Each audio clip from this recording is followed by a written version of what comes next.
Bienvenue sur le podcast La pub, j'y vais pas. Vous êtes un indépendant? Une PME? Vous vendez des produits ou des services? Vous débutez en publicité ou vous êtes déjà lancé? Ce podcast est fait pour éviter de vous cramer avec la pub ou pire, passer à côté d'opportunités en or.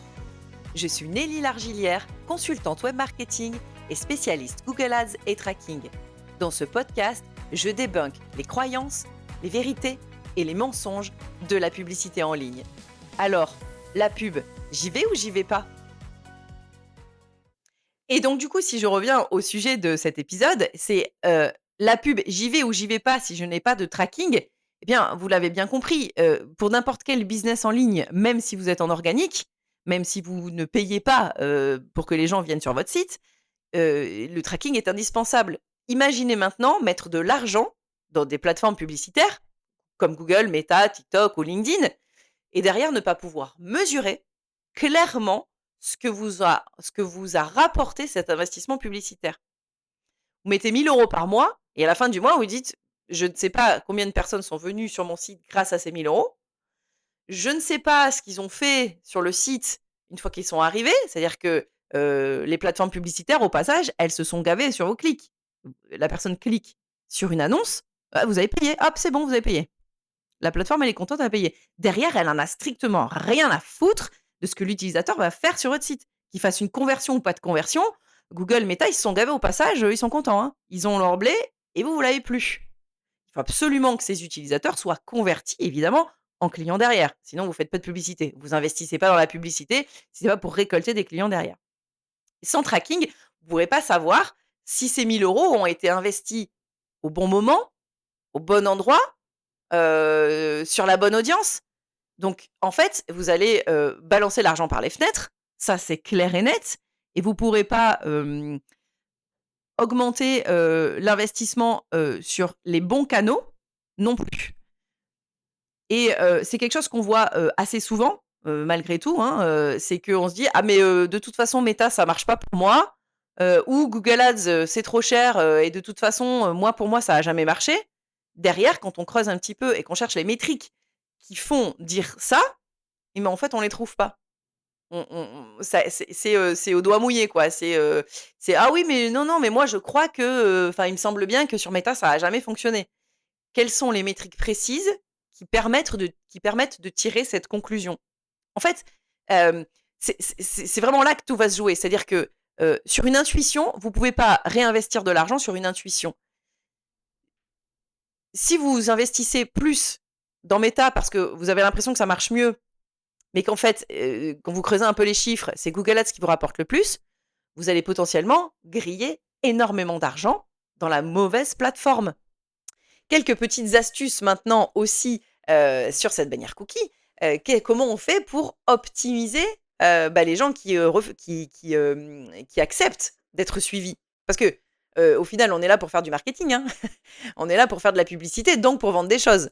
Et si, 80 des gens qui achètent sur notre site internet, eh ben, on peut pas les suivre parce qu'ils ont refusé les cookies, eh ben, vous allez dépenser dans le vent. Enfin, vous allez dépenser sur des plateformes publicitaires, mais vous allez pas savoir ce qui vous rapporte. Vous allez pas savoir quelle est l'audience qui vous rapporte le plus. Vous allez pas savoir, quelle plateforme, vous rapporte le plus en fonction de vos dépenses. Enfin bref, vous avez, un pilotage de retour sur investissement qui est très bancal si tous les utilisateurs de votre site internet refusent d'être suivis, évidemment. Vous avez rien à piloter, en fait. Vous pouvez pas piloter vos datas si vous avez pas de data.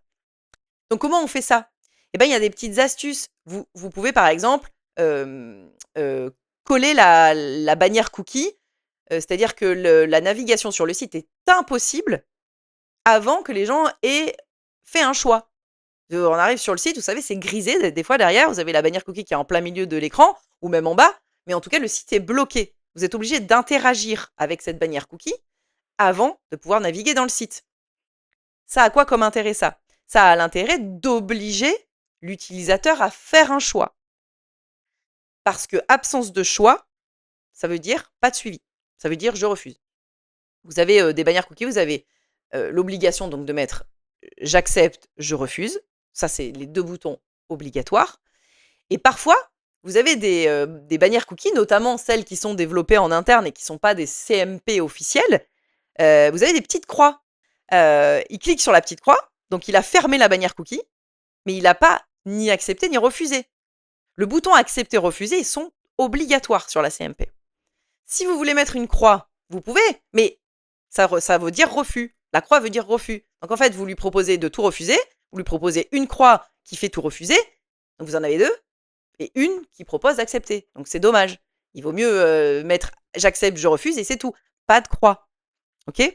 Ensuite, vous avez des CMP aussi qui sont toutes petites en bandeau tout en bas, et vous pouvez naviguer dans le site internet sans interagir avec la bannière cookie. C'est-à-dire que la bannière cookie reste affichée, elle reste affichée tout le temps, et puis vous naviguez dans le site. Là, c'est un refus aussi.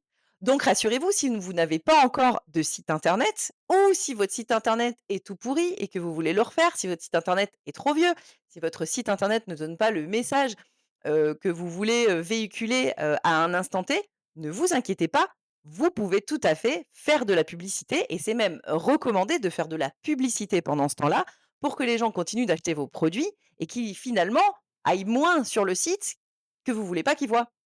Vous les amenez sur une page de vente exprès qui a été repensée, redesignée, pour, montrer vos produits, vos services directement, et à ce moment-là, vous gardez une crédibilité, et surtout, vous gardez une place sur le marché, aux côtés de vos concurrents, et vous ne laissez pas de la place à vos concurrents qui, eux, ont site bien, et cetera, et cetera. Alors vous allez me dire: «Oui, mais cette page de vente, elle va me coûter aussi cher, et cetera». Alors petit tips, ultra important, on est en 2026, des pages de vente se font extrêmement rapidement avec l'IA aujourd'hui. Moi, je suis une truffe totale en création de site web, et je connais un tout petit peu WordPress. À chaque fois que j'ai mis les mains dedans, j'ai jamais réussi à rien sortir. Tout était toujours ultra moche. J'ai pas forcément de feeling avec, la création de sites web, j'ai jamais réussi à pondre quelque chose de sympa. C'est quelque chose qui me gonfle, je mets des heures et des heures à faire un truc qui n'est fait ni à faire. Depuis qu'il y a l'IA, je crée des pages de vente, ultra structurées, ultra jolies, avec tout ce qu'il y a besoin, des formulaires de contact, des encarts, des machins, enfin vraiment quelque chose de designé super bien. Je fais ça en 1 heure avec, une IA, qui s'appelle Lovable, qui coûte, 21 € par mois. Donc, autant vous dire que, l'investissement de départ, il est, très, très vite rentabilisé si vous voulez faire de la pub. Vous vous lancez, vous créez une page avec Lovable, vous payez 21 € par mois, vous mettez, un petit billet, 300 € par mois en publicité.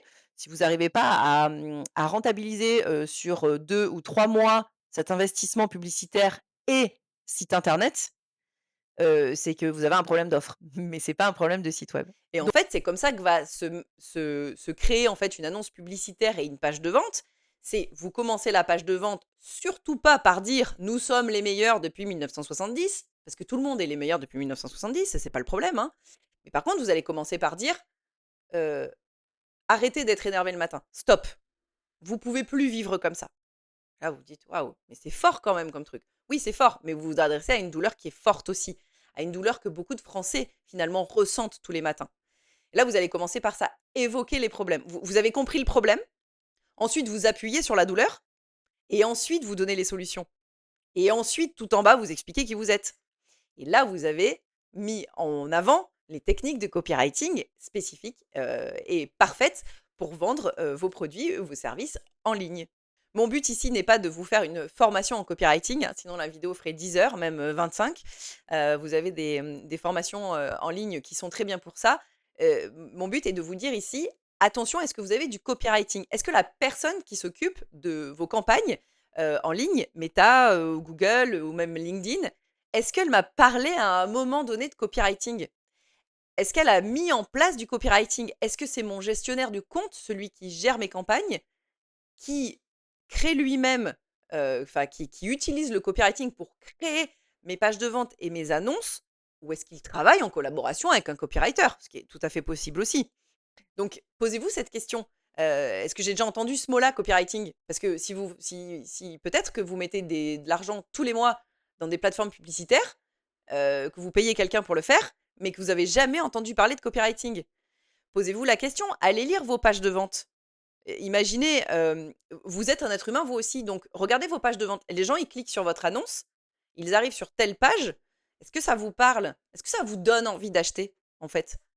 Donc la pub, j'y vais pas, si je n'ai pas de copywriting, c'est la question de l'épisode, eh ben attention, hein, c'est dangereux. Parce que vous risquez de payer cher et d'avoir peu de retours. Et vous avez beau manipuler tout ce que vous voulez dans les plateformes Meta, dans la plateforme Google, d'aller ajuster des enchères, euh, d'aller ajuster des annonces, des prix, si vous n'avez pas de copywriting derrière, votre retour sur investissement, de toute façon, il sera toujours moindre. C'est pas le clic qui fait le client, c'est le client qui achète sur une page. C'est un être humain qui va aller acheter sur une page.